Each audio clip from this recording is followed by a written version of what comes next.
Hello student, कैसे हैं आप लोग। उम्मीद है आप लोग स्वस्थ होंगे, मस्त होंगे और पढ़ाई भी आप लोग जबरदस्त तरीके से कर रहे होंगे। दोस्तों, आज की टॉपिक है हम लोगों का किसी भी तार को श्रेणी क्रम में कैसे जोड़ते हैं और उसका सूत्र क्या होता है, जिसपे हम लोग न्यूमेरिकल लगाएंगे। जो बच्चों, आज की क्लास फिजिक्स की क्लास है, जिसमें क्लास 10th से लेके क्लास 12th के बच्चे इसे आप देख सकते हैं, कंपटीशन के बच्चे भी देख सकते हैं। बच्चों, तो आप हमारे वीडियो को पूरा देखिएगा।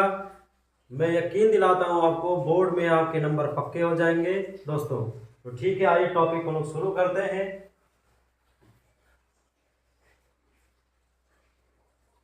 किसी भी तार को श्रेणी क्रम में कैसे जोड़ते हैं और या इन सीरीज। किसी तार को श्रेणी क्रम में कैसे जोड़ते हैं, इसका डेफिनेशन क्या होगा। लिखते हैं किसी किसी तार के दूसरे सिरे को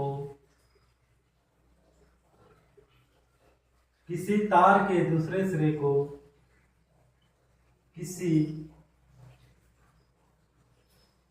अन्य तार के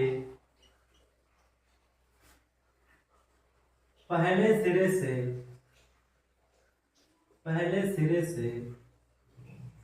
जोड़ देते हैं। पहले सिरे से जोड़ देते हैं दोस्तों, ठीक है। तो उसको क्या बोलते हैं कि श्रेणी क्रम में है। जैसे यहां बताते हैं, एक तार है, इसका पहला सिरा ये है, दूसरा सिरा ये है। एक अन्य तार है, इसका पहला सिरा ये है, इसका दूसरा सिरा है। डेफिनेशन में क्या कहा है समझ लीजिए। किसी तार के दूसरे सिरे को किसी तार के दूसरे सिरे को किसी अन्य तार के पहले सिरे से जोड़ देते हैं। तो इस प्रकार के क्रम को क्या बोलते हैं बच्चों, श्रेणी क्रम बोला जाता है। इसी प्रकार जब ये जुड़ जाएगा तो आपका एक नया तार बन गया, एक लंबी तार बन गई। पहला सिरा यह है, दूसरा सिरा है, किसी अन्य तार के पहले सिरे से जोड़ देते हैं। तार के दूसरे सिरे को किसी अन्य तार के पहले सिरे से क्या करेंगे बच्चों, जोड़ देंगे। ठीक है, ऐसे ही जोड़ते हुए हम लोग चले जाएंगे और एक लंबे तार को हम लोग बना देंगे दोस्तों। तो इसी को बोला जाता है श्रेणी क्रम। यहां आप रेजिस्टेंस का भी नाम दे सकते हो, ऐसे ऐसे भी कर सकते हो, ठीक है, ऐसे भी कह सकते हो।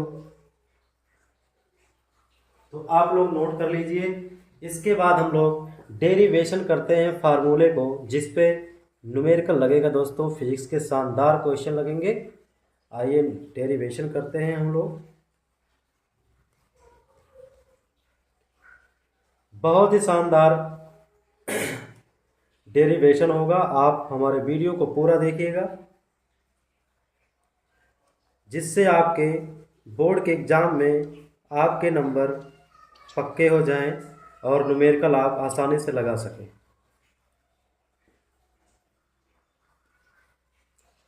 तो आइए डेरिवेशन करते हैं।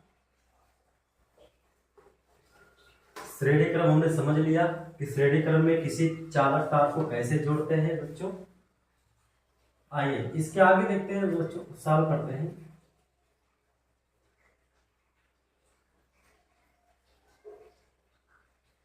एक तार है,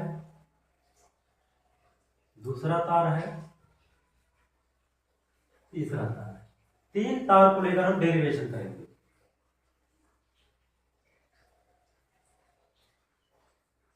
यहां पे एक बैटरी लगा है,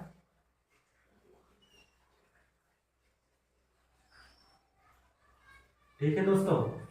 यहां पर एक बैटरी है, प्लस माइनस वोल्टेज भी, ठीक। और इसमें बहने वाली धारा कितना है, आई। और इसका पहले तार का प्रतिरोध क्या है, R1। तीन तार हैं, ए बी सी डी। तीन तार हैं, पहला तार ए बी, दूसरा तार बी सी, इसका नाम हो जाएगा R2, तीसरा तार है सी डी, इसका नाम हो जाएगा R3।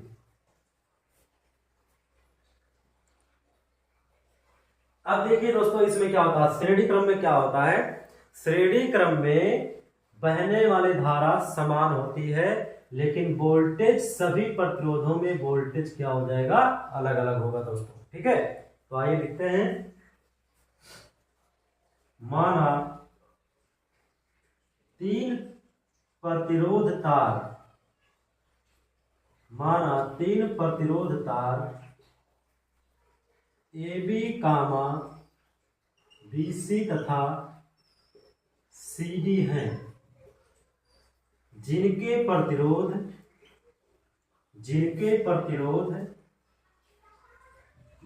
प्रतिरोध क्रमशः R1, R2, R3, ठीक है, तथा बहने वाली धारा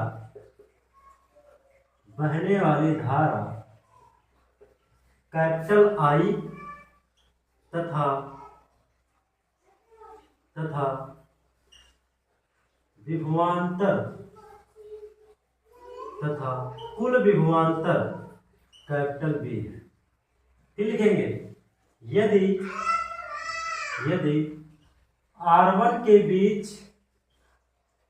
अभी हमने बताया दोस्तों श्रेणी क्रम में धारा समान होती है, लेकिन विभवांतर क्या होगा, अलग अलग होगा। इसके बीच का विभवांतर V1 होगा, इसके बीच का विभवांतर V2 होगा, इसके बीच का विभवांतर V3 होगा, लेकिन धारा सभी में समान धारा बहेगी।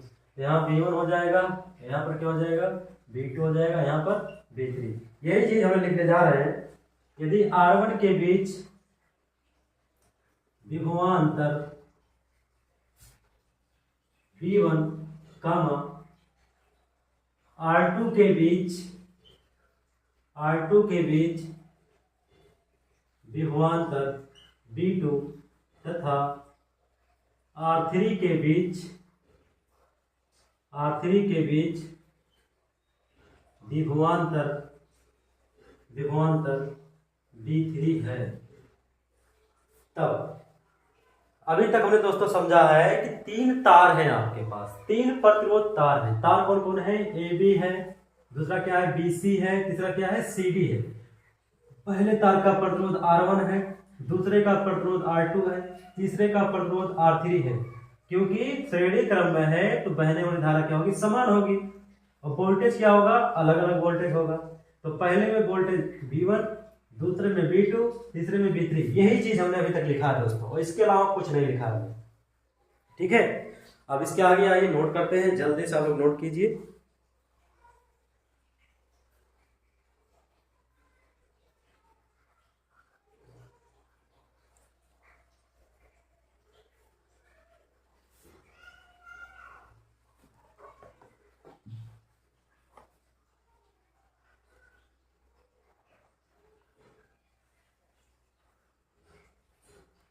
तो आइए जल्दी से नोट करते हैं दोस्तों, इसके आगे हम लोग सॉल्व करते हैं। अब लिखते हैं ओम के नियम से। ओम के नियम से, ठीक है। ओम का नियम क्या होता है बच्चों, V बराबर IR होता है ओम का नियम। तो पहले वाले तार में ओम का नियम लगाएंगे तो क्या हो जाएगा, V1 बराबर IR1, ठीक है। इसी प्रकार V2 क्या हो जाएगा, IR2, V3 बराबर IR3। समीकरण 1, समीकरण 2, समीकरण नंबर 3। पहले तार में ओम का नियम लगाया, दूसरे तार में ओम का नियम लगाया, तीसरे तार में ओम का नियम लगाया। अब तीनों को क्या करेंगे बच्चों, जोड़ लेंगे। लिखेंगे समीकरण 1, 2 तथा 3 को जोड़ने पर, तीनों को जोड़ लेंगे हम लोग, ठीक है। इधर क्या हो जाएगा, इधर हो जाएगा V1 plus V2 plus V3। इधर क्या हो जाएगा, इधर वाला LHS वाला LHS में जोड़ेंगे, RHS वाला RHS में। IR1 plus IR2 plus IR3, ठीक है। यहाँ पे जोड़ लीजिए। अब देखिए इसमें क्या कॉमन है, इसमें कॉमन है B। तो यहाँ सॉरी इसमें कॉमन है आई, तो यहाँ से लोग आई निकाल लेते हैं, तो हो जाएगा B1 plus B2 plus B3 बराबर आई निकाल लेते हैं तो क्या बचेगा R1 plus R2 plus R3। यहाँ पे नोट कीजिए आप लोग।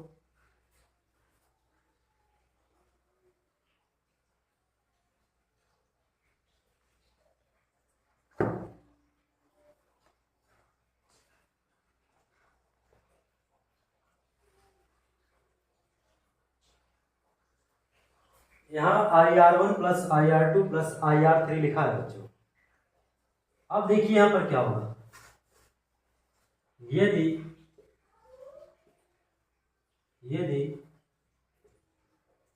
कुल प्रतिरोध या तुल्य प्रतिरोध बोलते हैं, यदि तुल्य प्रतिरोध R हो तब, अब देखिए कुल विभवांतर आपका B है तो इसके जगह क्या हो जाएगा, क्योंकि यहां तक वोल्टेज तो आपका B ही होगा, लेकिन जैसे ही पहले तार में जाएगा तो वोल्टेज B1 B2 और B3 में बढ़ जाएगा, यानी कि तुल्य वोल्टेज क्या होगा हमारा B। तो इन सभी के जगह क्या रख सकते हैं, V रख सकते हैं। I R1 plus R2 plus R3, I को नीचे ले आएंगे B बटे I R1 plus R2 plus R3। अब ओम का नियम क्या होता है, B बराबर IR। अब यहां से R अगर हमें निकालना हो तो I कहाँ आ जाएगी, B के नीचे, तो I बराबर R बराबर क्या होता है B अपन I। तो जहां B अपन I लिखा है इसके जगह पे हम लोग R वैल्यू रख सकते हैं, ठीक है। तो यहाँ क्या हो जाएगा, यहाँ पर हम लोग रखेंगे R, तो R बराबर हो जाएगा R1 plus R2 plus R3। यही हमारा क्या होता है बच्चों, फार्मूला होता है, श्रेणी क्रम का तुल्य प्रतिरोध का फार्मूला होता है।